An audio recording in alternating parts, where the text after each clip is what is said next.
Oi, meu nome é Júlia. Oi, eu sou o Henrico. E esse é o Gêmeos em Prosa, um podcast em que dois irmãos gêmeos conversam sobre arte, cultura pop e o que mais vier à cabeça.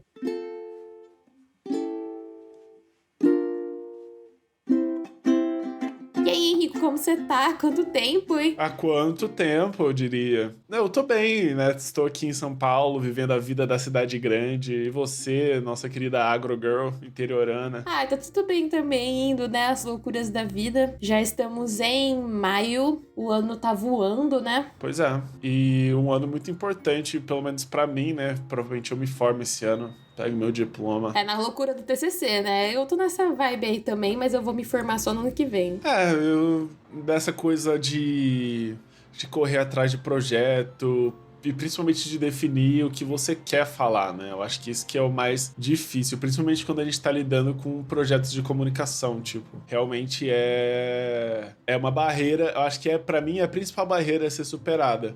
Mas assim que você sabe o que você quer dizer, acho que qualquer outra questão é resolvível quando a gente tem esse ímpeto já resolvido dentro da gente, sabe? É um desafio muito grande, né? Mas eu tô na fé e tô muito feliz que a gente tá gravando de novo Gêmeos em Prosa depois de um tempo aí de pausa. Sim, a gente lançou o último episódio no final do ano, então já faz um tempo já.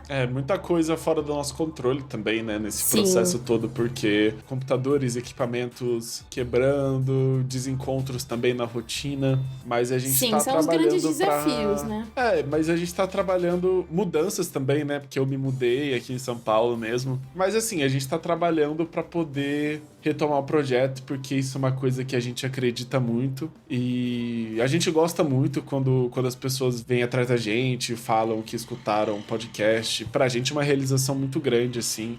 Principalmente porque também é sobre a gente, sabe? Acho que o programa a gente tem uma relação muito especial com o programa em si. Mas a gente tá estamos investindo e estamos apontando pro futuro agora. Se Deus quiser, vai dar certo. Bom, vamos pegar um gancho, porque hoje nós vamos conversar um pouco sobre o belo dia em que o Henrico me convenceu a assistir a série favorita dele. Piscadela, estou fazendo uma piscadela agora.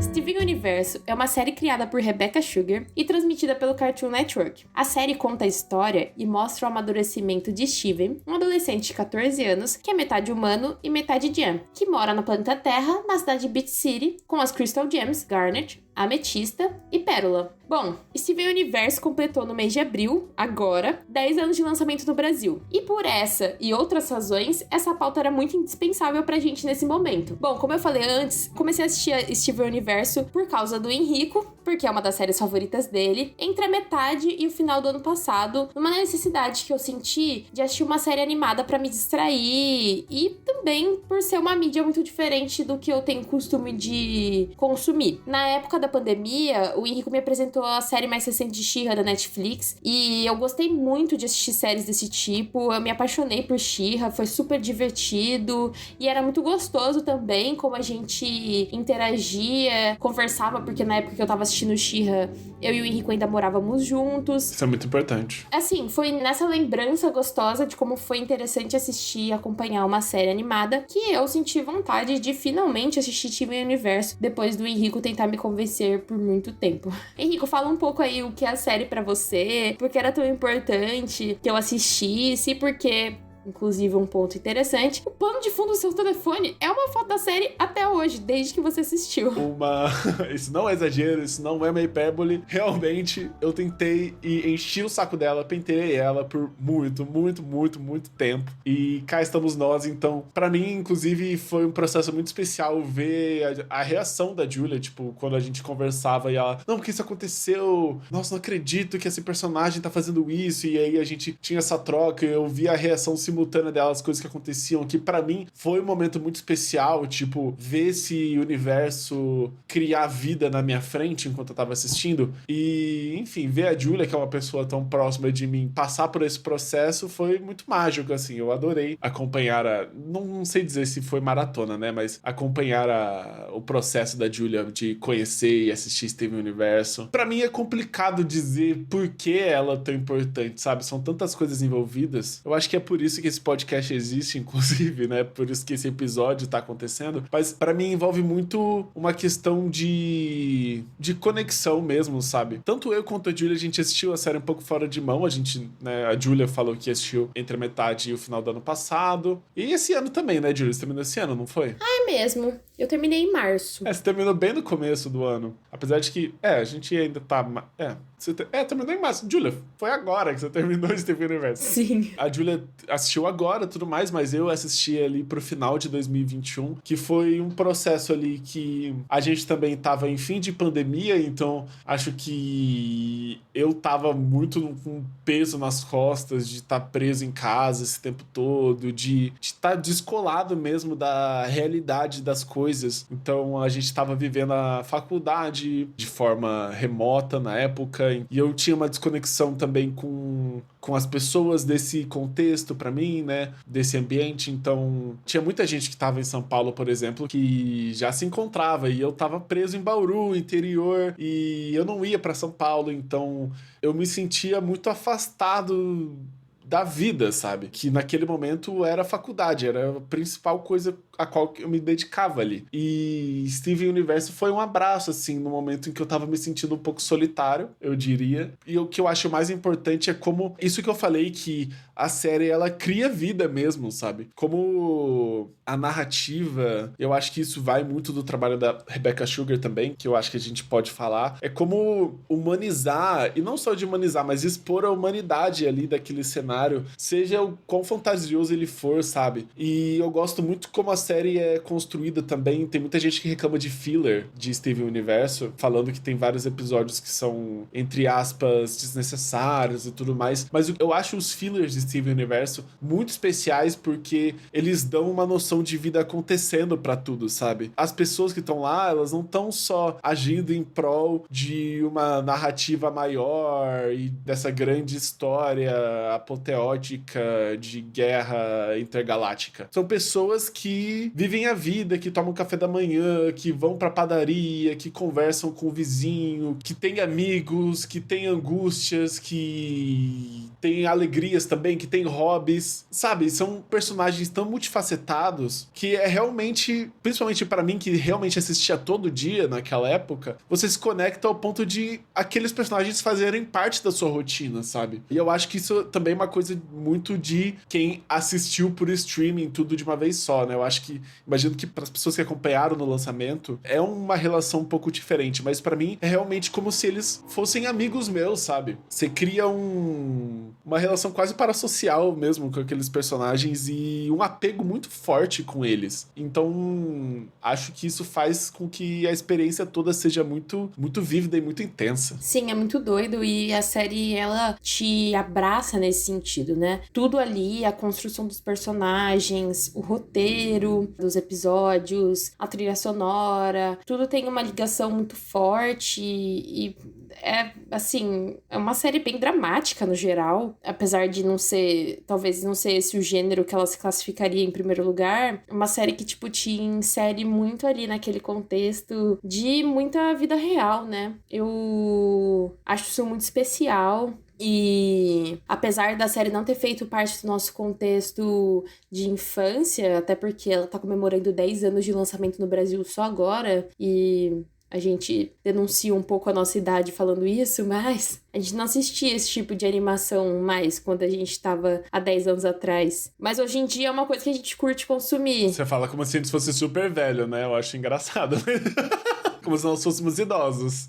Não, mas a gente não tem 15 anos, né? Então... Inclusive, isso é importante, né? A gente não assistiu Steven Universe quando a gente era criança, por vários motivos também. Tem essa questão de... Acho que quando a série começou a ser transmitida, a gente já tava na adolescência, a gente tava em outra fase de vida. Tem uma questão de que a gente não tinha exatamente acesso a Steven Universe, porque a gente não tinha Cartoon Network em casa. Nessa época a gente até já tinha TV fechada, mas o plano lá que tinha em casa, a gente não tinha acesso a vários canais, então Cartoon Network, a gente não cresceu assistindo Cartoon Network, então a maioria dessas séries, inclusive da nossa época, a gente não teve um contato super forte, e depois que a gente cresceu, a mesma coisa, né? Mas é curioso, porque o nosso irmão mais novo, o Luca, ele assistiu o Steven Universe, e pra ele é uma série de infância, porque ele assistiu quando ele era criança. Ele cresceu com esses personagens. Eu lembro até que ele era, sim, incrivelmente obcecado por Steven Universe. Sim, pelas pedras, ele fazia coleção, tinha... Sim, a gente ia pra praia e ele pegava a pedra do chão, ele comprava pedra de miçanga, assim, falava, olha só, isso aqui é uma ametista. E ele era muito apegado mesmo.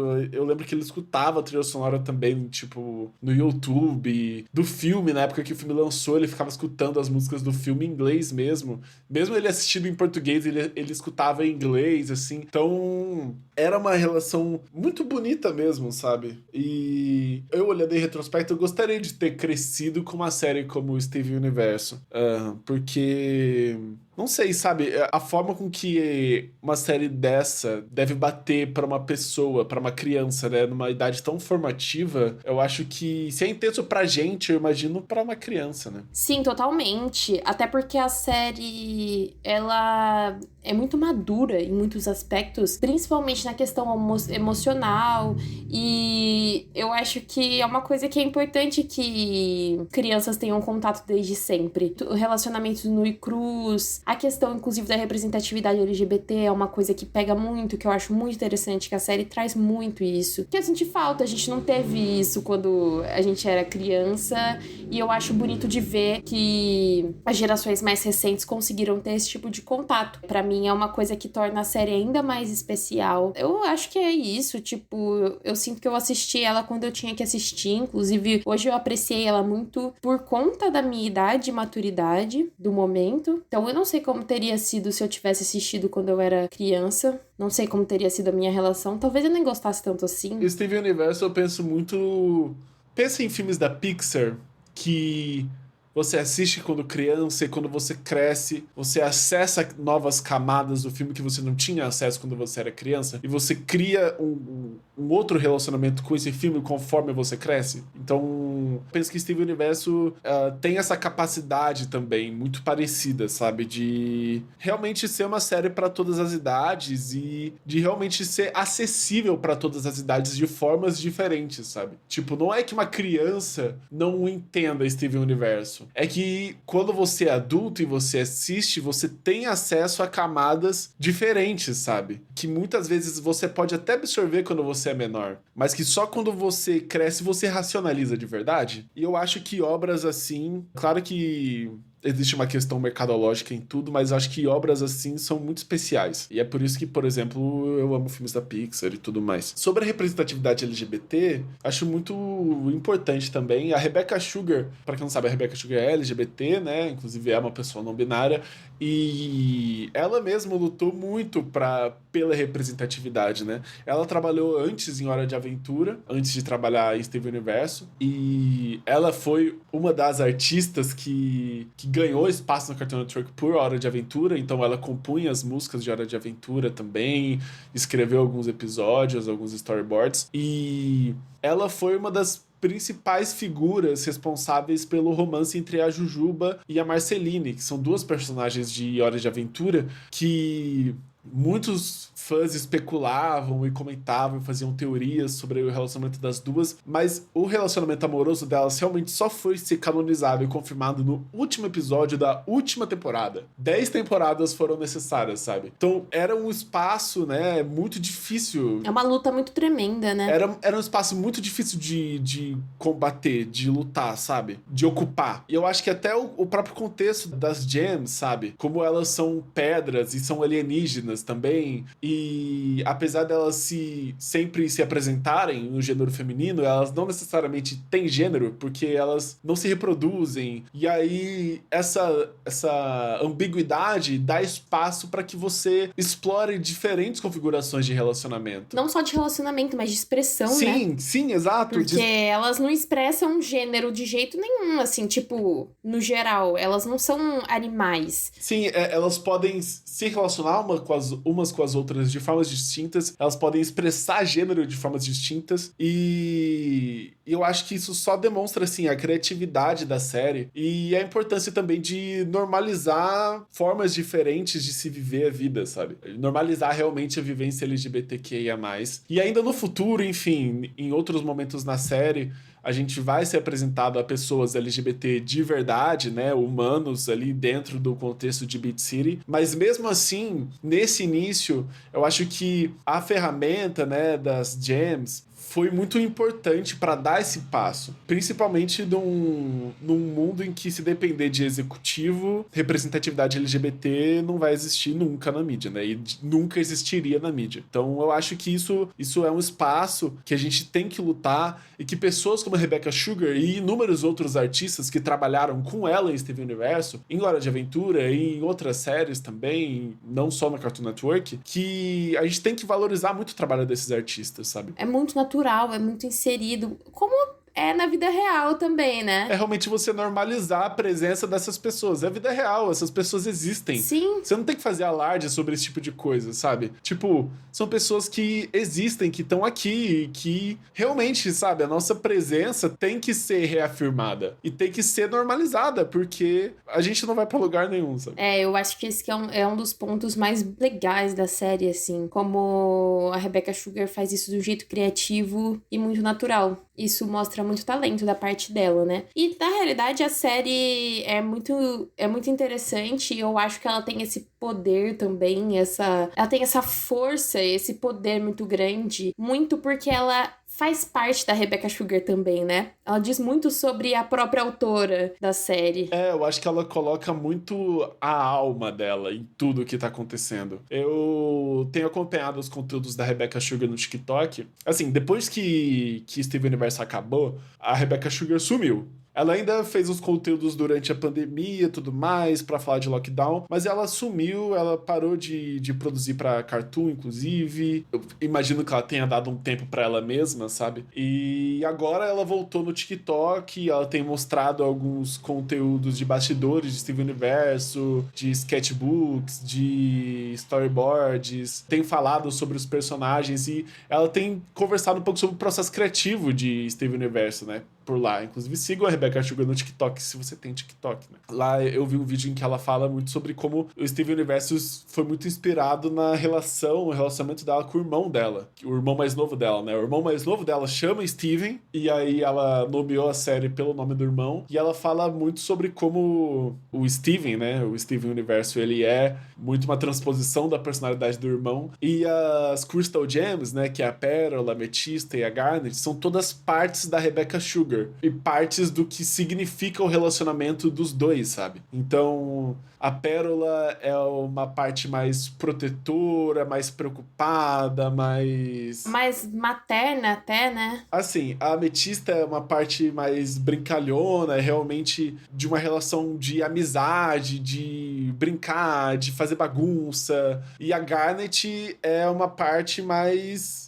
de autoridade, sabe? De um cuidado, desse né? lugar de irmão mais... desse lugar de irmã mais velha, de você ter que olhar sobre o seu irmão mais novo, sabe? Ser responsável por ele muitas vezes. De ser responsável, sim. E aí eu acho que se reflete muito na relação, inclusive, entre as Crystal Gems, de como a Garnet é, tipo, na prática, ela é líder das Crystal Gems. Quando a Ametista e a Pérola não sabem o que fazer, elas recorrem a Garnet. Então, eu acho que isso é tudo muito um reflexo também de como as três são partes da Rebecca. Sim, e isso torna, assim, o jeito que ela passa e monta os personagens e o relacionamento entre eles mais honesto, inclusive, né? Porque ela tem uma referência, que é ela mesma e o relacionamento dela com o irmão dela. Isso é muito bonito e acho que explica muita coisa sobre como a série é construída, né? Eu gostei muito de ficar sabendo dessa curiosidade, porque eu só fiquei sabendo depois por sua causa e depois que eu assisti a série, né? Sim, isso é muito legal mesmo. É mesmo. So,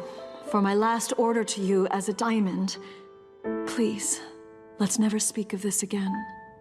No one can know. Bom, eu dei uma palhinha antes sobre do que se trata Steven Universo, mas Henrico, conta aí com um pouco mais de profundidade a história da série, do que se trata, porque isso é importante pro momento que a gente vai passar agora. Então, né, claro que nesse episódio, pra gente se aprofundar no debate, a gente vai entrar em terreno de spoiler, então já fiquem avisados também, caso isso seja importante pra você. O que eu gosto é como todos os aspectos da série também, elas todas culminam e trabalham em prol de uma só coisa, que é justamente esse mergulho profundo e emocional no âmago desses personagens, de entender a subjetividade deles de uma forma multifacetada, assim. Que se identificar é praticamente inevitável, sabe? E eu acho que a história, como a história é construída, trabalha muito em prol disso também. Basicamente, dentro de todo o contexto de Steven Universo, a gente também acompanha uma história maior, né? Que é toda essa coisa de guerra intergaláctica que eu falei anteriormente. O Steven Universo, ele é metade gem e metade humano, como a Julia falou. E isso acontece por um motivo, né? Como a gente falou também, as pedras, né, as gems, elas não se reproduzem, porque elas são alienígenas. Então, como o Steven pode ser metade gem e metade humano? Como isso é possível? Isso é possível porque o Steven é a mãe dele. O Steven, ele guarda em si a gem da mãe dele, né? A pedra da mãe dele, no umbiguinho dele, inclusive. Basicamente, a mãe dele é uma personagem que chama Rose Quartz. A gente, principalmente no início, a gente não vê ela na série. Ela nunca está presente de fato com os personagens. Quando a gente começa a assistir, ela já não existe mais. E a Rose Quartz, antes do Steven existir, ela era a líder das Crystal Gems. E as Crystal Gems eram um grupo de gems que veio colonizar a Terra, porque essas gems, elas fazem parte de um império intergaláctico dominado pelas diamantes, que são seres incrivelmente poderosos e que instauraram realmente um império intergaláctico, um império no universo, assim, em que elas são líderes, né? É meio que um sistema imperialista também. Sim, é quase uma coisa de... Nossa, qual que é o nome da palavra? Lembrei, são quase feudos. Tipo assim, no sentido de que cada planeta é um feudo de uma das diamantes, né? Porque elas são 4 e elas dividem essa dominação. Então elas vão colonizando os planetas e elas usam os planetas para intuitos distintos, né? E, inclusive, dentro desse sistema imperial, né? Existe um sistema de castas. Então existem gems com posições hierárquicas maiores do que outras. Existem gems mais importantes do que outras, né? Sim, todas elas são, tipo, teoricamente, dentro de uma casta, todas elas são iguais, entre aspas. Então, uma pérola é igual, aí vai ser a pérola da diamante rosa, a pérola da diamante amarela, a pérola da diamante branca, a pérola da diamante azul. Sim, cada gem, como já falei também, as gems, elas não se reproduzem. Então, cada gem é criada, é projetada pelas diamantes, né? Elas são produzidas, praticamente, com um objetivo específico. Então, as gems também, elas não têm, em teoria, elas não têm vida. Então, elas não morrem. Elas têm vida eterna até que sejam destruídas, estilhaçadas, né? Então, elas não envelhecem. Elas nascem em uma posição e elas vão ficar naquela posição para sempre, né? E aí isso muda quando elas vêm para a Terra, porque o Rose Quartz vem para a Terra e a Terra, ela ia ser utilizada, isso é explorado durante a série, ela ia ser utilizada como uma arma, né? Ela ia ser destruída para se transformar numa arma nuclear, assim. E para que isso acontecesse, a vida na Terra ia ser destruída. Só que a Rose, ela se apaixona pela vida na Terra, ela se apaixona pelo conceito de vida, por essa ideia de você nascer, crescer, evoluir, mudar principalmente. Construir relacionamentos.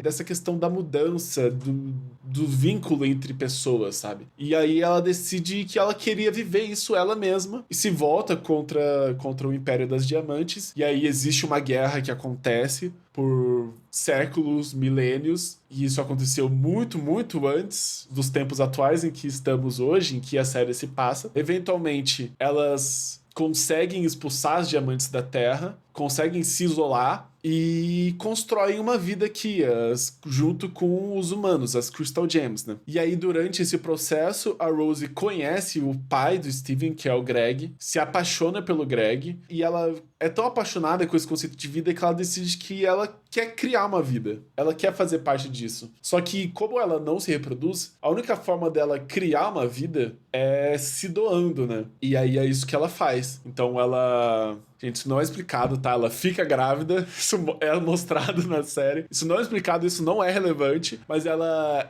gera o Steven, só que ela gera o Steven com a gem dela, e quando o Steven nasce, ele é um humano que tem a pedra da mãe nele. Só que como a pedra da mãe é a mãe, porque o corpo das gems também é uma ilusão que elas criam, o corpo das gems é a pedra delas, então a Rose se torna parte do Steven, né? E ela deixa de existir.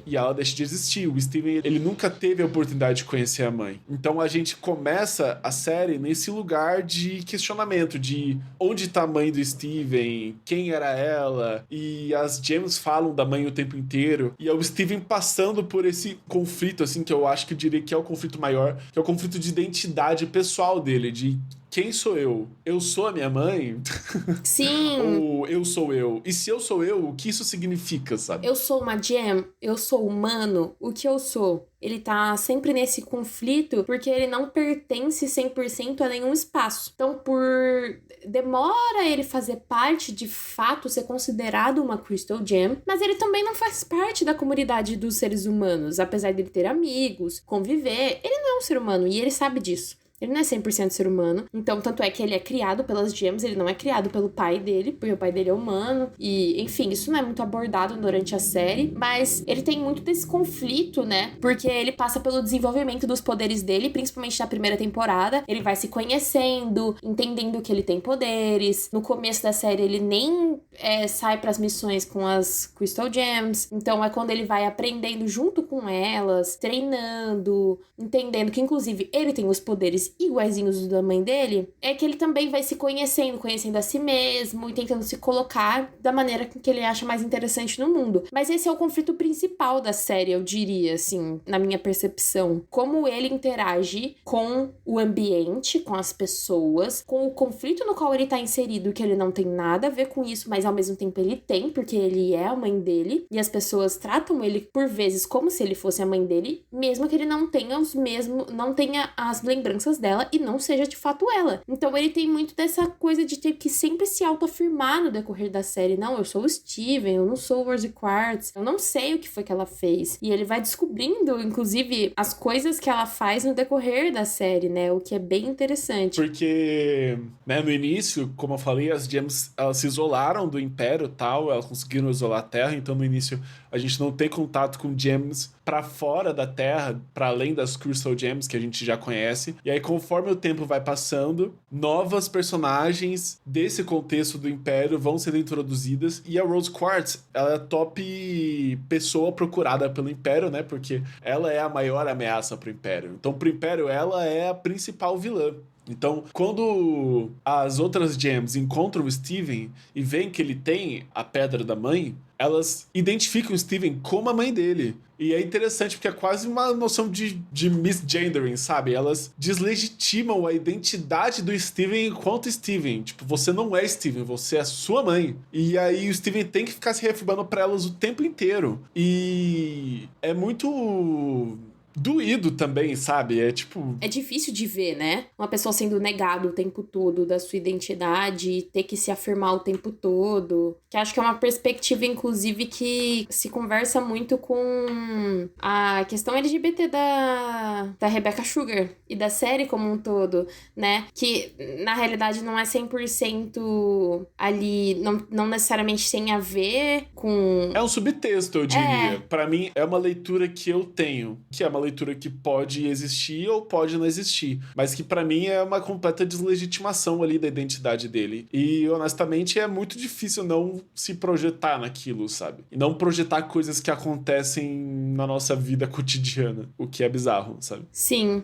E tem muito... Um dos conflitos principais da série é a questão da Rose Quartz ter matado, estilhaçado, né? Matado não, porque não tem vida, mas estilhaçado a Diamante Rosa. E aí vem aqui um grande spoiler, que na verdade é o maior spoiler da série toda, é que, na verdade, o Rose Quartz é Diamante Rosa. Por isso, elas achavam que a Rose Quartz tinha estilhaçado Diamante Rosa, mas era proposital que a Rose Quartz desse a entender isso, porque, na realidade, ela não queria que soubessem que ela que era a Diamante Rosa, e que ela, a Diamante Rosa, que estava se rebelando contra suas irmãs, entre aspas. Sim, são 4 diamantes que tem poderes diferentes. A Diamante Branco, ela é a líder das diamantes, né? Ela que toma as decisões finais e ela é a mais forte de todas. Tem a Diamante Amarela e a Diamante Azul também. A Diamante Amarela, ela é mais esquentada, e a Diamante Azul, ela é uma personagem mais melancólica também. Cada uma tem seus poderes distintos também. A amarela tem poder de raio, a azul, ela tem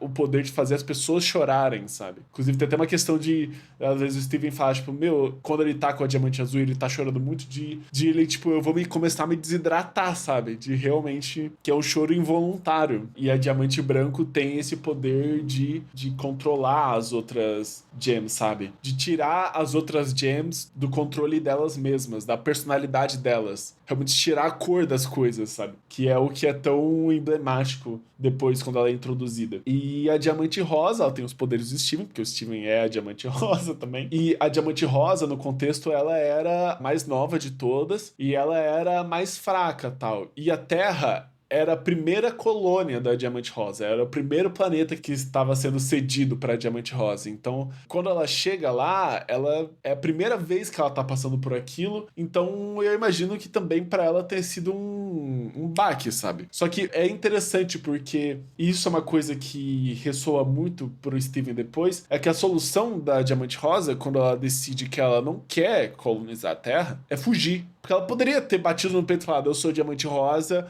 foda-se, vou me rebelar, vou proteger a Terra. Mas não, ela decide fugir, se esconder. E ela realmente protege a Terra, mas ela, no fim das contas, ela se esconde. E isso ressoa pro Steven, porque, honestamente, a Diamante Rosa criou treta com todas as gems existentes, aí ela decidiu ter um filho. Para ter um filho, ela assumiu, só que aí ela, né, deixou de existir, só que aí ela deixa de existir, larga o filho com todos os BOs que ela largou e não resolveu porque ela estava fugindo, e aí a sensação do Steven é tipo, por que você me deixou, sabe? Por que você me criou? Tipo, você tava fugindo. É um certo abandono, né? E é um abandono também, é um questionamento que surge num dos episódios também, que inclusive, eu não lembro em qual temporada específica, que ele vai pro quarto da mãe e conversa diretamente com a imagem da mãe lá dentro.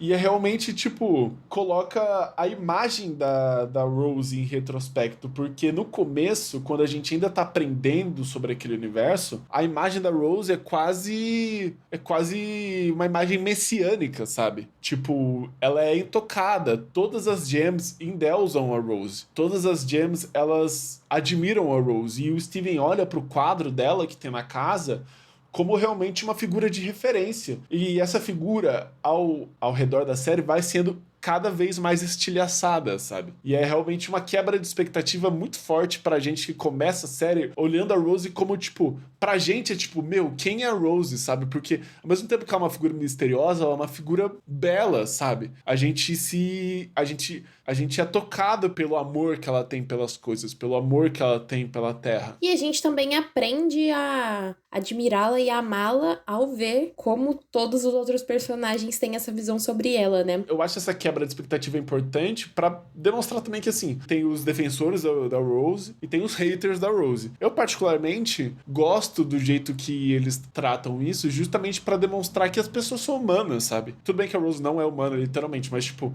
ela é humana no sentido de que ela erra igual todos nós, sabe? Ela foi egoísta. Ela não acertou sempre. Assim como as outras gems, as outras Crystal Gems, elas não acertam sempre. E acho muito emblemático isso. Sim, é um conflito que dá até uma certa aflição, né? Mas é uma forma muito madura de enxergar aquela relação, porque justamente por isso que você falou, né? De trazer ali uma figura imperfeita que reflete muito as nossas realidades, né? Na vida real. com as nossas mães, os nossos pais, os nossos tutores, enfim, pessoas que estão ao nosso redor. Que ninguém é 100% divino e perfeito, as pessoas, elas são egoístas em sua natureza, e isso não é diferente pro Steven, né? Porque a mãe dele não é humana, que ele não passa por esse processo. Então, acho, assim, eu também não sou defensora da Rose, nem odiadora dela, assim. Eu acho que ela errou pra caramba, foi super egoísta com o filho, de ter colocado uma criança no mundo e pra passar por tudo que ele passou, que foi traumático pra caramba, porque ele não vive uma vida normal, ele tá sempre lutando, ele teve que aprender a se defender, ele tá sempre em conflito constante, ele é uma pessoa muito pacífica, é uma pessoa que não gosta de conflito, e tá sempre tendo que sair da sua zona de conforto o tempo todo. Então é uma coisa que eu penso que foi um ato muito egoísta da parte dela, mas, ao mesmo tempo, quem não é, né?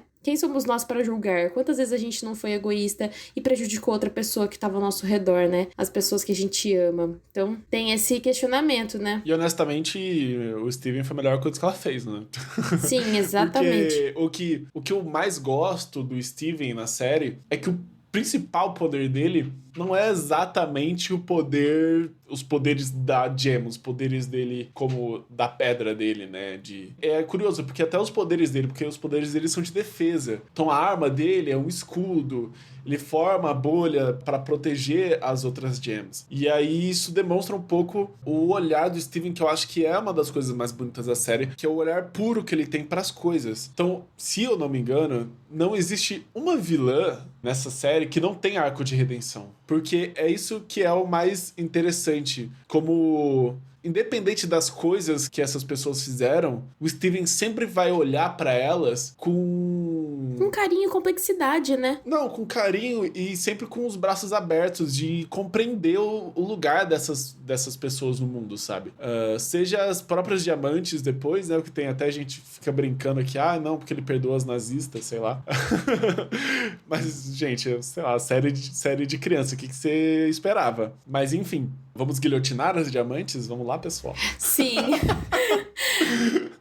Eu acho isso engraçado.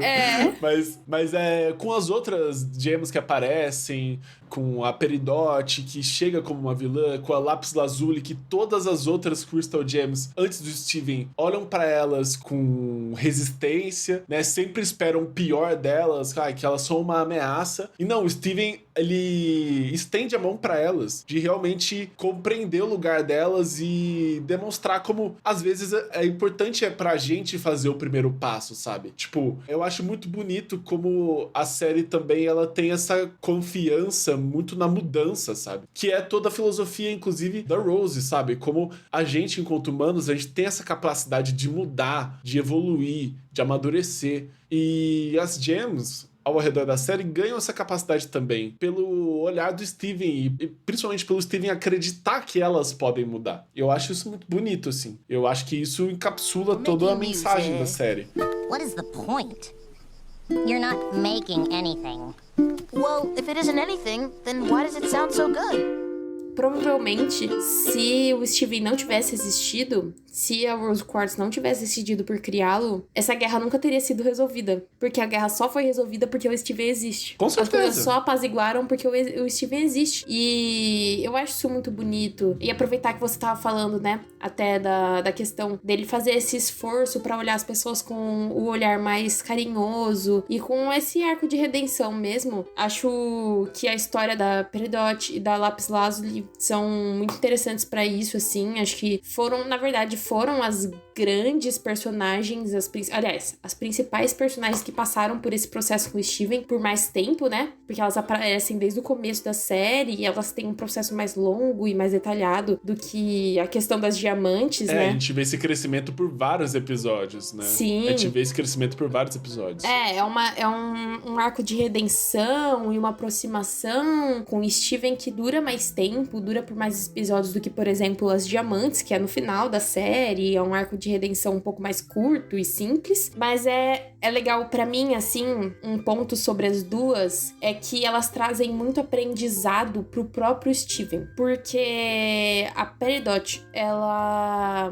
foi uma personagem que teve muita resistência no começo. Ela é até meio irritantezinha, né? Eu acho. Eu acho ela meio irritante até hoje, vai. Ela é irritante. faz parte Mas dela, ela né? Mas ela é carismática. Sim. E ela é honesta. Exatamente. Mas é interessante como ela se propõe, de fato, a viver a Terra. E ela é uma prova de que quando o Steven tem vontade de salvar alguém, ele consegue fazer isso. Porque ele fez a Peridot sair do lado que ela estava da guerra, vir pro lado das Crystal Gems, fazer parte das Crystal Gems, entender como o mundo funciona, conhecer seres humanos, ver vida na prática. Inclusive, a Peridot passa a se utilizar de agricultura, né? Ela se apaixona por plantas. Ela se apaixona pela agricultura, né? Ela começa a criar plantas. É super fofo. Sim. Ela vira uma agrogem, será? Ela começa a produzir cenoura, lembra? Eu acho muito legal, assim, porque também não é por falta de esforço, sabe? Porque a Peridot teve uma resistência muito forte. Alguns episódios, eu fico perguntando se eu não desistiria. Porque, tipo, eu não aguento mais. Pare, Peridot. Pare. Eu com certeza teria desistido em um episódio. E o próprio Steven, assim, o que demonstra também a humanidade do Steven. Porque apesar dele não desistir, muitas vezes ele questiona, tipo, por que você não me escuta? Tipo, em certos momentos ele pensa em desistir também. Porque, enfim, ele não é de ferro, né? E ele é uma criança, apesar dos apesares. Ele ainda é uma criança, né? E é muito bonito ver esse processo da Peridot se apaixonando pela Terra. Tipo assim, a gente sabe que a Rose passou por esse processo, por exemplo, só que a gente conhece a Rose já depois de ter superado tudo isso. A gente vê isso acontecendo com a Peridot. E a Peridot que é uma personagem com um ego super forte. Como ela, tipo... Ela é uma personagem muito impassiva, que, assim, teimosa, principalmente, assim, as coisas que ela colocou na cabeça dela é muito difícil de tirar, sabe? E mesmo assim, a vida e a conexão com as pessoas fazem ela voltar a acreditar em outra coisa, sabe? E principalmente o que eu acho legal é que ela, tipo, tem que aprender a viver. Então, tipo, ela não tem noções de etiqueta social, então ela fala coisas que ela não devia em horas que ela não devia, em momentos inoportunos. Ela nunca conviveu na Terra, né? É a primeira vez. Nunca conviveu com gente. Sim. É até esse contraste, né? Porque ela cria essa paixão por agricultura, mas no começo ela é a Gem tecnológica, que mexe nos computadores, que tem os braços mecânicos e as pernas mecânicas, e que inclusive dão mais força pra ela e tal. E aí a gente vê ela se desprendendo disso ao redor da série, sabe? Bom, e a Lapis Lazuli, em consonância com isso, pra mim ela mostra também, ela tem um arco de redenção, claro, ela passa a fazer parte das Crystal Gems, mas ela tem esse conflito constante, porque ela mostra pra mim ela mostra muito quando o Steven tem vontade de salvar alguém, mas ele falha muitas vezes. Porque ele não, né? Mas as tentativas falharam muitas vezes. Lapis Lazuli, ela chega inclusive até no final da série sem você entender muito bem até que ponto ela se sente à vontade naquele espaço, ou ela quer estar ali de fato, né? Então, o Steven tem muito esse conflito com ela, né? Porque ele tá sempre tentando trazer ela pra perto, e a Peridot, diferente da Lapis Lazuli, ela briga, ela tem essa resistência, mas ela tá ali, ela não foi embora. A Lapis Lazuli vai embora, some, ignora o Steven, fica de canto, não aparece, aí ela volta, aí ela faz as pazes, aí ela vai embora de novo, aí ela tem crise existencial, ela é uma personagem meio complexa nesse sentido, porque o Steven precisa ter muito esforço com ela no decorrer da série, e tem alguns episódios até que ele perde a paciência, né? Não, assim, é difícil também, né? Tem até certo momento que ele cede pra Lapis Lazuli, porque às vezes, assim, se a pessoa não quer a sua ajuda, não adianta você insistir, entendeu? E a Lapis Lazuli passa por esse processo. Ela também é uma personagem muito difícil. E assim, totalmente entendível, porque eu acho que é ela que passa pelos processos mais traumáticos e tudo mais. Tem todo momento em que ela se funde com a Jasper, que é uma das vilas da série, pra prender ela no fundo do mar. E aí isso tem um diálogo com um relacionamento abusivo, tem um subtexto nesse sentido. Então ela carrega muitos traumas. Tem toda essa questão que ela tava presa no espelho. Ela carrega muitos traumas, a Lapis Lazuli, sabe? Então ela tem uma resistência tendência, assim, quase natural tipo, se abrir às pessoas. Às vezes, e tem muitos momentos em que ela foge, em que ela precisa de um momento sozinho, e tem momentos que o Steven vai até ela, e o Steven é uma das poucas pessoas que ela realmente abre espaço pra escutar, e em que ela realmente se sente confortável pra se abrir, mas tem certos momentos em que ela, tipo, precisa de um tempo pra ela, que ela foge, que ela se isola, e às vezes é isso que a gente precisa, sabe? E a série também, tipo, assume isso. Então, a Lapis Lazuli é uma personagem difícil, mas eu gosto disso, eu acho. Eu acho que traz um bom contraponto, né? Justamente essa complexidade dela. E o fato de que, de fato, ela não muda, né? Porque o Steven, ele tem a capacidade de apaziguar situações, de trazer pessoas pra perto, de fazer com que elas passem por esse arco de redenção, mas ele não tem a capacidade de mudar ninguém, de fato, do que a pessoa é. Então ele não muda a Lapis Lazuli. A Lapis Lazuli é a Lapis Lazuli. Ela tem a personalidade dela e é isso sempre, sabe? E continua tendo.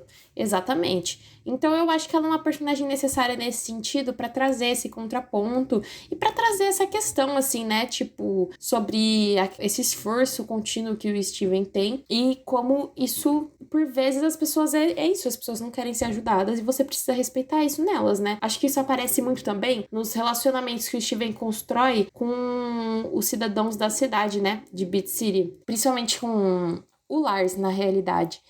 Mas também com a Sadie, com o Onion e aqueles grupo de adolescentes maiores que eu não sei o nome de ninguém.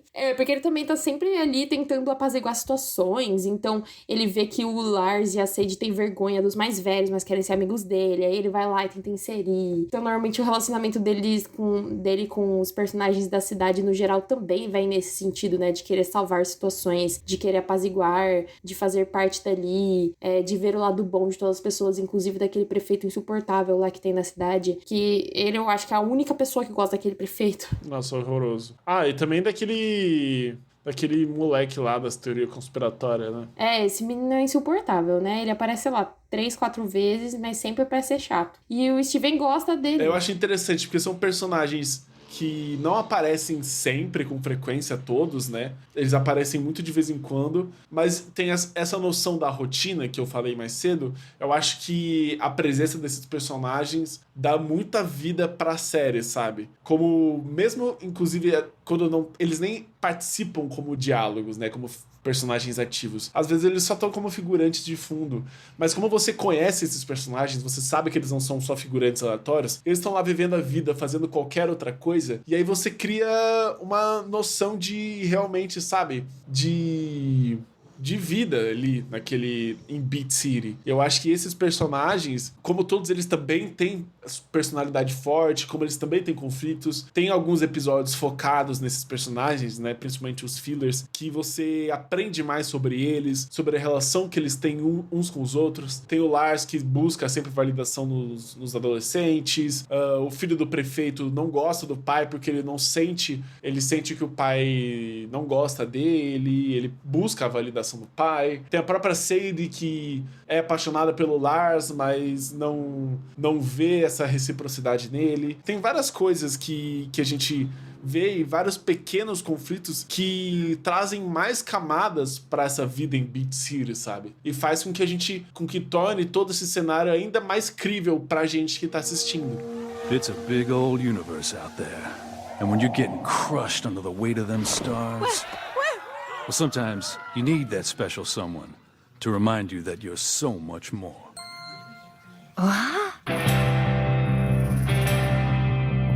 Bom, e dentro de Beat City também está inserido o pai do Steven Universo, o Greg Universo, que é um personagem que aparece bastante na série.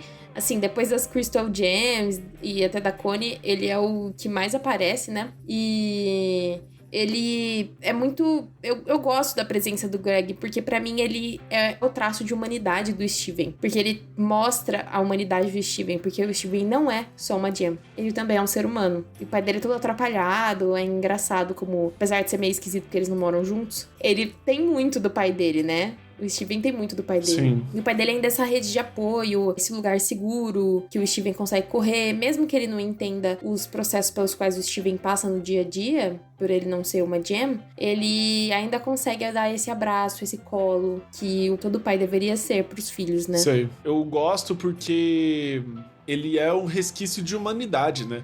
Como a gente falou, isso até fica meio em aberto durante a série, a gente nunca sabe exatamente como isso foi acordado entre os personagens, mas ele não mora com o pai, né? Ele mora com as Crystal Gems, e ele é criado pelas Crystal Gems. O Steven não tem uma vida como a de outras crianças, ele não frequenta escola, ou não frequenta creche. Ele realmente viveu descolado da realidade de outros humanos, sabe? E o Greg é um resgate pro Steven da humanidade dele, sabe? É um lembrete pra ele sempre de que, fora de todo esse universo de guerras intergalácticas, de batalhas e de aventuras, ele tem aonde se agarrar, sabe? Ele pertence a outro espaço. E eu gosto disso porque o Greg faz com que ele se sinta pertencente, sabe? Sim. E o Greg, ele sempre tá lá por ele. O Greg sempre tá de braços abertos quando o Steven, ele precisa de conselho, quando ele precisa, às vezes, só de um abraço, de um consolo. Ele busca sempre o pai, sabe? Eu acho a relação deles muito bonita. Eles, tipo, são muito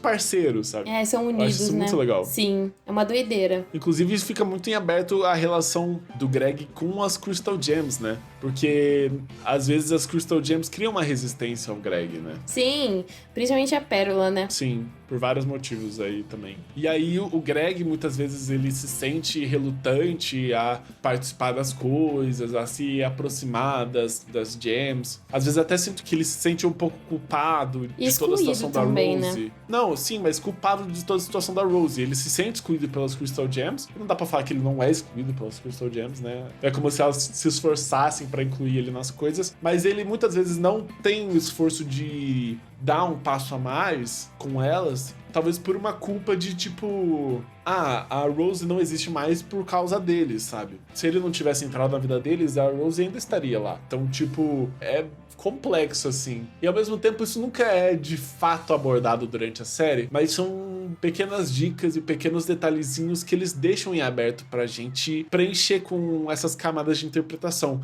que eu acho que é importante existir. Sim, e é uma parte de frustração também dele por não poder fazer e nem proteger o filho. Ele não consegue participar daquele espaço ali. Acho que isso aparece bastante no decorrer da série, né? Outro ponto que eu acho interessante é sobre a humanidade do Steven também é a presença da Connie, né? Como a Connie, a fusão dele com ela e como eles têm essa amizade, é a melhor amiga dele, a Connie, né? Eles têm essa amizade genuína, mas eles se gostam em algum momento, então é uma parte um pouco humana do Steven também, né? De se apaixonar. O que eu acho interessante é que a Connie é a primeira amizade do Steven. É a primeira amizade humana do Steven. O Steven não conhece, tipo assim, ele conhece Beat City, mas ele não é amigo de ninguém, tipo assim. Ele nunca levou um amiguinho pra casa, não tem ninguém ali que é da idade dele de fato, tudo mais, sabe? E aí, quando ele vê a Connie na cidade, é uma garota nova que ele não conhecia, ele, tipo, ele fica em choque, assim, e fica meio obcecado, né? Tipo,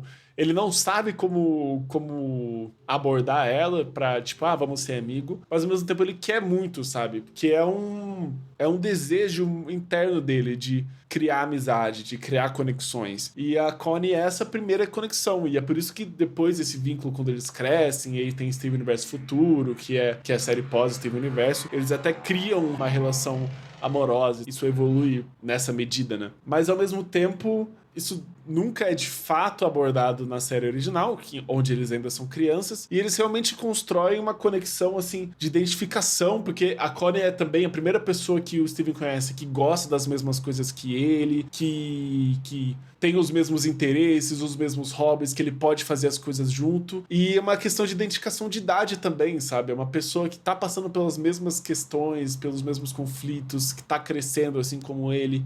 Então, é por isso que eu acho que se insere de certa forma, né, na guerra.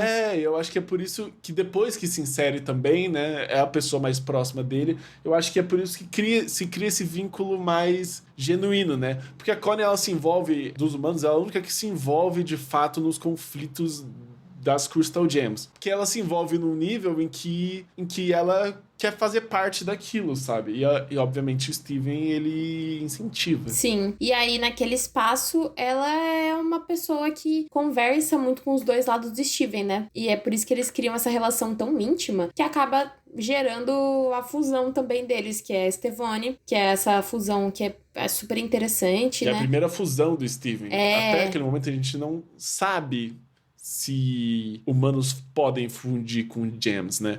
Eu pensando agora, eu nem sei se a gente falou exatamente de forma aberta sobre o conceito de fusão, que é quando as gems elas se fundem para criar um ser novo, né? E é um ser que é as duas, mas ao mesmo tempo é uma coisa nova. E é como uma personificação daquelas Daquele do que é o relacionamento. relacionamento e do que significa o vínculo daquelas duas pessoas. E uma das fusões que a gente pode, inclusive, falar agora também, depois, é a Garnet, né? Que é uma fusão entre a Ruby e a Safira. E ela, quando a Garnet descobre a fusão da Connie, ela fica muito feliz, né? E ela incentiva que eles aproveitem aquele momento de conexão, que eles se divirtam. É um momento muito especial mesmo, né? Até porque a Ruby e a Safira são um casal também, e a Garnet, de certa forma, é a personificação do amor deles. E a Stevonnie é a personificação do amor do Steven e da Connie, né? E é engraçado, porque é uma fusão que é humana também, né?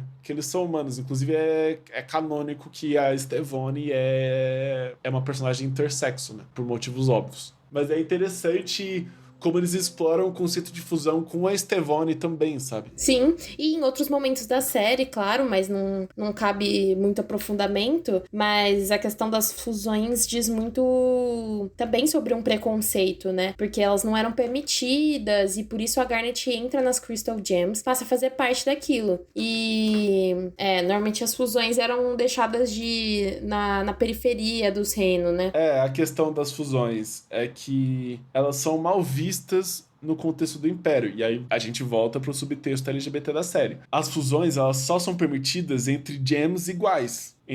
Porque, vamos supor, uma Ruby. A Ruby, né, que é a Garnet sendo a fusão da Ruby e Safira. Existem várias Rubis, né? E várias Rubis que cumprem a mesma função. E a função da Ruby é ser uma guarda-costas, é ser uma gem protetora. E aí, quando várias Rubis se fundem, porque as Rubis são gems bem pequenininhas, quando elas se fundem, elas formam uma grande Ruby. Então, é uma fusão nova, é uma gem nova, só que ela tá ali pra cumprir esse papel, pra ainda cumprir, né, e exercer o papel ao qual elas foram designadas. Quando gems diferentes se fundem, elas criam um ser novo. E a partir disso, elas se desprendem dessas correntes antes estabelecidas. E aí elas podem ser o que elas quiserem, elas ganham uma liberdade única. E isso amedronta o Império, e é por isso que elas não podem se fundir, né? Inclusive as gems que vivem no Império, né? Quando a gente vai pra Homeworld, que a gente vai pra Terra Natal, que é a sede do Império todo das diamantes. A gente descobre que as fusões que vivem lá, elas são fugitivas,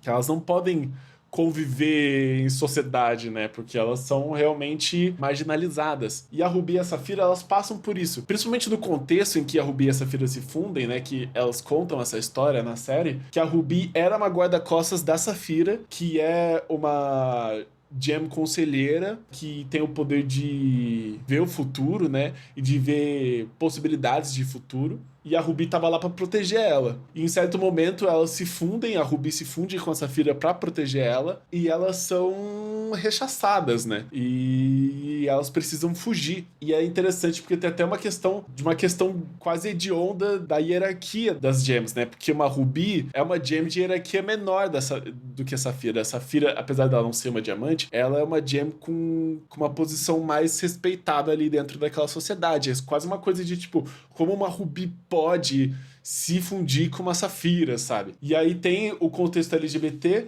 e é praticamente um relacionamento interracial também, né? Porque elas são codificadas racialmente, né? A Ruby e a Safira. E eu acho muito bonito depois quando elas vão encontrar a Rose e a Garnet, né? Elas já como Garnet, e a Garnet morrendo de medo de, tipo, o que eu sou, o que eu faço agora. E a Rose abre os olhos da Garnet pra possibilidades infinitas, pra, tipo, você é uma coisa nova. Olha a oportunidade que você tem agora de viver a vida que você quiser. Tipo, descubra a vida agora nessa nova forma que você tem. E é isso, sabe? Eu acho a Garnet uma das personagens mais bonitas da série, nesse sentido. Sim, é verdade. E a fusão, o fato dela ser uma fusão também tem tudo a ver com o jeito que ela lida com o Steven e com as outras personagens no geral. Porque ela tem esse amor muito fraternal com o Steven, né? Um cuidado muito grande. E... enfim, acho que isso tem tudo a ver com o fato dela ser uma criatura nova, né? Acabei de lembrar que tem uma questão também de como a Ruby e a Safira são gems pequenas, a Garnet já é uma gem maior e mais forte. Ela é a gem mais forte de todas, das Crystal Gems, e ela tem os poderes da Ruby, da Safira, e tem poderes só dela, né? E tem uma questão também que as outras gems, elas veem isso como algo ruim, que é tipo, nossa, vocês são gems menores, gems fracas, se fundindo, é tipo como se isso fosse uma covardia, sabe? Sendo que na verdade não, a gente tem que se unir mesmo, sabe? Tipo, é isso que a gente tem que fazer, principalmente quando a gente tá lutando pela nossa identidade, pelo nosso espaço na vida, sabe? E nos lugares que a gente quer ocupar. E a Garnet, ela luta pelo amor dela, né? Ela luta pelo amor da Ruby e da Safira. E esse amor transborda para as outras gems, né? E quando a Rose não existe mais, é principalmente a Garnet que fica nessa posição de autoridade e cria essa relação realmente materna com o Steven, de cuidar dele e de aconselhar ele. E eu acho que a relação dos dois é muito bonita, principalmente porque mesmo antes do Steven descobrir os poderes dele, e enquanto ele estava se conhecendo e começando a participar das aventuras, a Garnet é a única que nunca subestima o Steven em nenhuma instância, assim. Ela sempre enxergou o melhor do Steven, ela sempre enxergou a capacidade do Steven de conectar as pessoas. Ela sempre enxergou isso como a principal força dele. Principalmente nas missões que vai a Ametista e a Pérola, que elas têm esse conflito maior, que elas sempre estão rivalizando, né? E aí o Steven, ele é sempre ele que tá no meio das duas e é sempre ele responsável por conciliá-las, né? I can't believe that went so well. That was kind of great when you hit it with your spear and it went like... And the way you were circling around it almost looked like strategy. Well, you know, I could do that stuff too.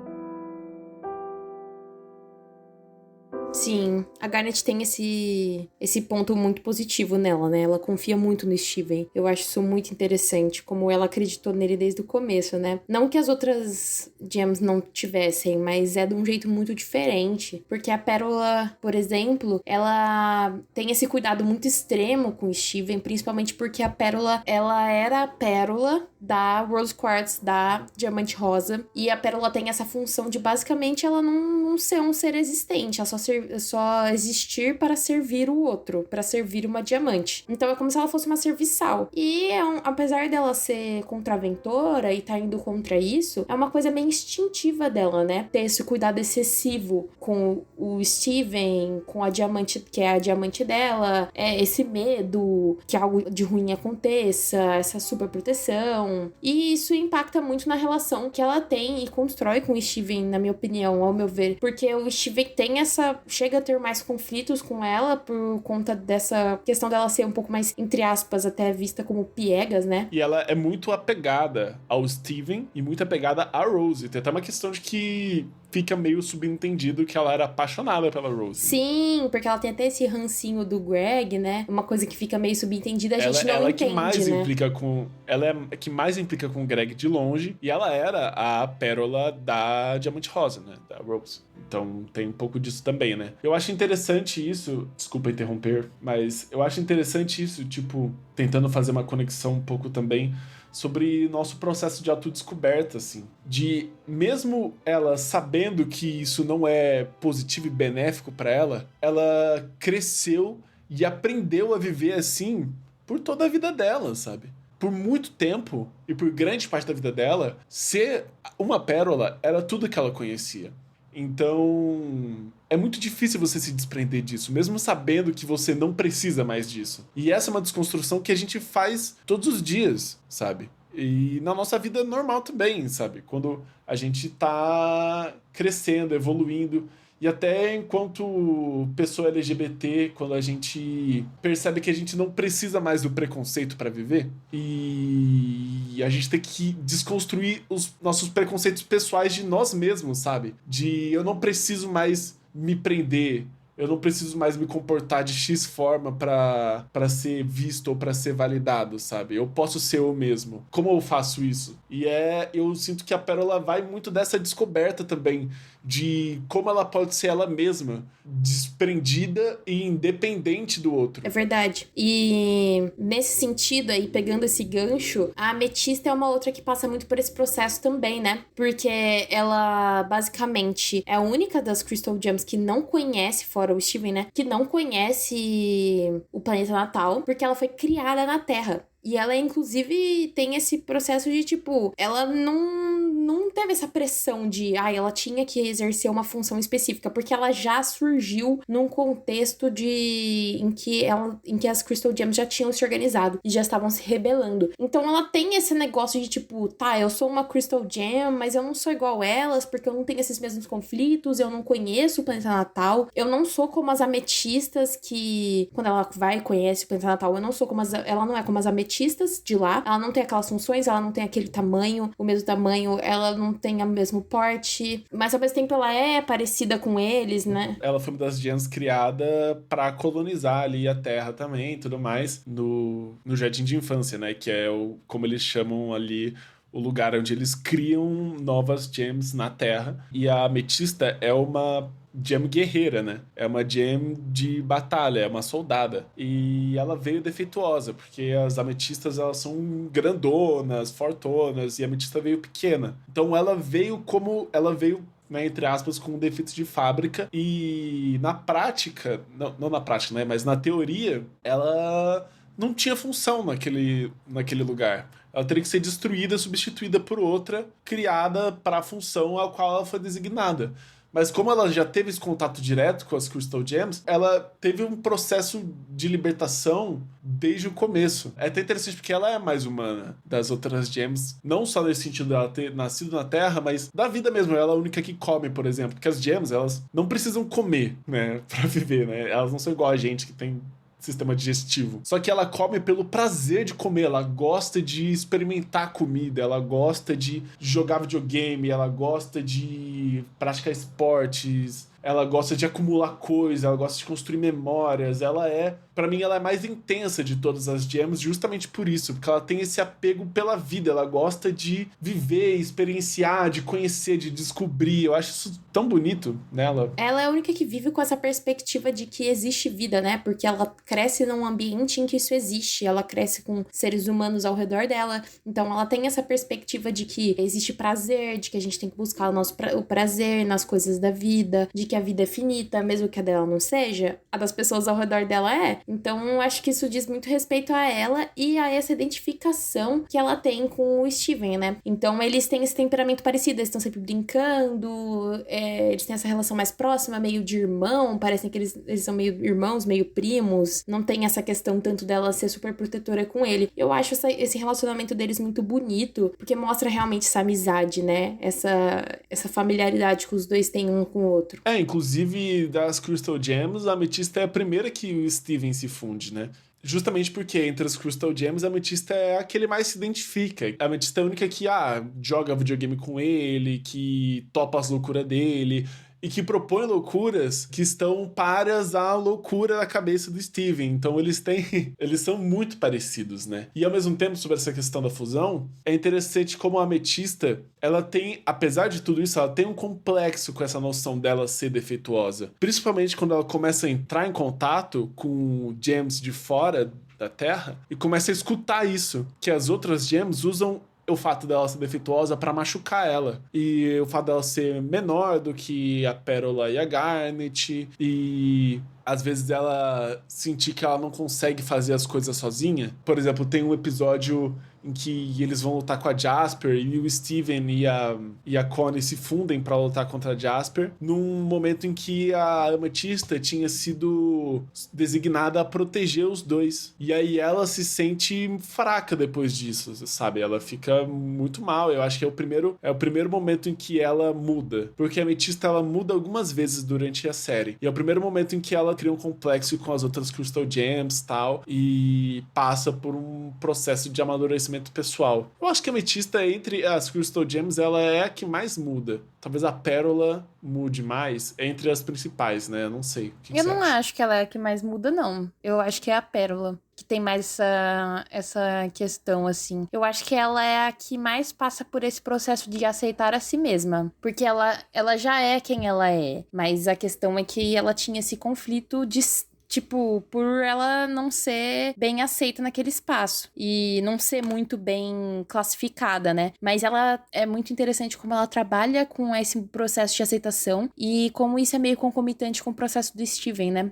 Claro, ritmos diferentes. Mas essa é uma outra ligação que eles têm muito forte. Porque o Steven também passa por isso, de entender quem ele é. Que ele não é igual aos outros. Ele não é um humano. E ele não é uma gem. E a Amethysta da mesma maneira. Ela é uma gem, mas ela não é igual as Crystal Gems as outras. Ela não lutou na guerra, né? Que teve, que é uma guerra que eles citam muito. Né? Exatamente. Ela não dialoga igual, Sim, né? ela não lutou nessa guerra, ela não conheceu as diamantes da forma que a Garnet e a Pérola conheceram, ela não conheceu a Rose antes de tudo. Inclusive, sobre essa questão, eu queria citar isso agora porque eu acabei de lembrar, né? Do relacionamento, de como a gente pode pensar também o relacionamento da Rose e da Pérola como meio abusivo. Como a Rose, apesar de dar liberdade pra Pérola, né, de realmente abrir a cabeça, ela de alguma forma não consegue se desprender da ideia de que a Pérola foi criada pra servir ela. Eu acho muito louco porque um dos motivos pelos quais demora pra gente descobrir que a Diamante Rosa é a Rose Quartz é justamente porque esse foi um segredo selado entre a Rose e a Pérola. A Pérola era a única que sabia disso. Só que a Rose ordenou a Pérola nunca contar pra ninguém, e a Pérola, como ela foi criada pra seguir as ordens da Rose, ela era fisicamente incapaz de contar pras outras isso. Então ela era a única que sabia. E ela teve que literalmente fazer o Steven entrar na cabeça dela e explorar camada por camada das memórias dela pra alcançar e pra atingir a memória da Pérola em que a Rose conta isso. Enfim, a Pérola, eu diria que de todas ela é a mais complexada emocionalmente, sabe? Isso é até engraçado porque no começo, no início da série, a gente olha pra ela como a mais serena, a mais emocionalmente estável, por essa noção dela ser a mais aparentemente dócil também. E aí, conforme a série vai passando, ela vai ficando mais fodida da cabeça, ela vai descaralhando mais, sabe? E eu gosto desse processo dela começar bem, chegar num abismo e subir de novo, sabe? Eu acho que ela que passa pelas maiores montanhas russas emocionais. Nesse sentido, eu concordo com você. É interessante até que eu tava querendo dizer sobre a questão da Amethysta continuar, dela ser ela mesma e só aceitar esse processo, e a Pérola ser o completo oposto, né? Que ela vai tendo que se reformular e se entender como não uma pessoa, né? Como um indivíduo diferente, né? Porque ela passa esse processo de... Ela não é serena. E o Steven não quer que ela sirva a ele como era com a Rose. E ela tem que mudar e reformular como ela se relaciona com o Steven, né? Muito porque ele não é a Rose. Apesar dela, por vezes, confundi-lo com a Rose por ele ter a pedra dela, ele não é a Rose. Então, ela tem que mudar o relacionamento dela e a forma com que ela vê o Steven no decorrer da série. O que, pra mim, é uma coisa muito interessante e profunda, né? A relação da Pérola com ela mesma, a relação dela com o Steven e com a Rose, e daquilo que você falou mesmo, de ser uma um relacionamento abusivo por si só, não, claro, não colocando a Rose exatamente como uma vilã, né? Até porque a gente já falou sobre a complexidade da personagem dela, mas dessa questão intrínseca de se naturalizar esse relacionamento abusivo entre as pérolas e as diamantes, né? E como a questão da pérola no Steven Universo, na animação, é justamente essa provocação para que a gente olhe de forma crítica a relação das pérolas com as diamantes. E das gems em si com as diamantes.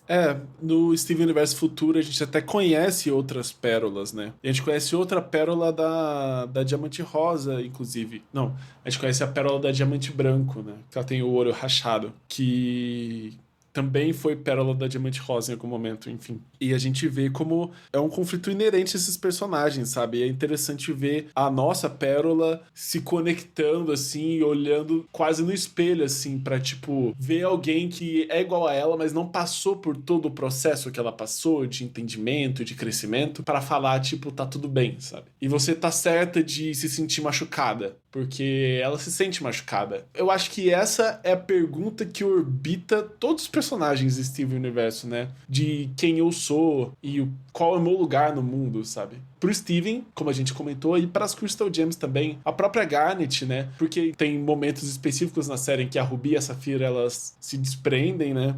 Em que elas se separam da fusão por conflitos pessoais entre elas, principalmente de por que a gente tá se fundindo, de será que a Garnet é certa pra gente, né? Elas chegam nesse ponto, até que elas decidem se casar e tem um casamento da Garnet, que é, inclusive, o primeiro casamento LGBT em animações ocidentais, e é muito bonito esse momento pra série, e pra mim, o casamento tinha que ter sido o último episódio, inclusive. Eu acho que teria sido um momento muito lindo pra terminar a série, porque é uma reunião entre os personagens ali, eu acho muito belo, sabe? Mas apesar disso, eu penso muito na música do último episódio. As músicas de Steven Universo são muito tocantes, né? Eu não diria que é um musical, mas é uma série que lida com músicas. Igual Hora de Aventura, da mesma forma, né? E a Rebecca Sugar escreve grande parte das músicas, que é a Change Your Mind, né? Que também nomeia o último episódio, que é aquela coisa de eu não preciso que você me respeite, eu já me respeito. Eu não preciso que você me ame, eu já me amo, sabe? Só que, apesar disso, eu espero que você mude de ideia. E eu gostaria que você mudasse de ideia. É uma abertura para mudança, é uma abertura para transformação, e é aquilo que a gente falou da confiança na redenção do outro, mas sobretudo é você pensar isso não em detrimento de si mesmo, não em detrimento da sua identidade. É você olhar pra si e falar de que eu posso buscar a redenção em você, eu sou autossuficiente, sabe? E eu acho isso muito bonito, assim, para a nossa vivência enquanto pessoas LGBT, enquanto seres humanos, de que a gente pode ser a gente independente do outro, sabe? E eu acho que todas as Crystal Gems, em certo ponto, elas chegam nesse lugar de descobrir quem são elas e viverem plenamente como elas mesmas, sabe? Eu acho que essa é a trajetória mais bonita da série, e apesar dela ser uma série com problemas, né? Ela não é uma série perfeita. Teve até isso que você falou da redenção das diamantes, porque isso tem uma questão de contexto de produção, porque a série precisou ser terminada de forma muito acelerada por pressões da Cartoon Network para ela ser finalizada. Mas mesmo assim, ainda com esse contexto todo, tudo que a gente tem é a série que saiu. E a série que saiu, eu acho, um dos produtos mais importantes da última década. Provavelmente uma das obras mais importantes da minha vida. E é isso, que bom que Steven Universe existe. Eu acho que essa é a conclusão. Sim, o grande recado da série, eu concordo com você 100%, é esse. E é uma série muito bonita e que vale muito a pena ser assistida. E realmente é um presente no tempo que a gente tem vivido, com todos os defeitos e imperfeições, mas ela é exatamente tudo que por vezes a gente não sabia que precisava, mas a gente precisava. Escutaram isso? Acreditem nos seus sonhos. Se você quer fazer uma pessoa, sua irmã, seu amigo assistir uma série, não desista. Convença ela, você vai vencer, entendeu? Porque eu venci e este episódio é uma celebração dessa vitória. Vamos todos comemorar. É isso. Julia assistiu Steven Universo. Assistam Steven Universo. É lindo, perfeito, maravilhoso. E reassistam também se você já assistiu, porque merece ser reassistido quantas vezes for, e é isso. Acreditem nos seus sonhos, pessoal. Um dia eu também vou convencer o Henrico a assistir as minhas séries preferidas. Quem sabe na próxima pauta. Quem sabe.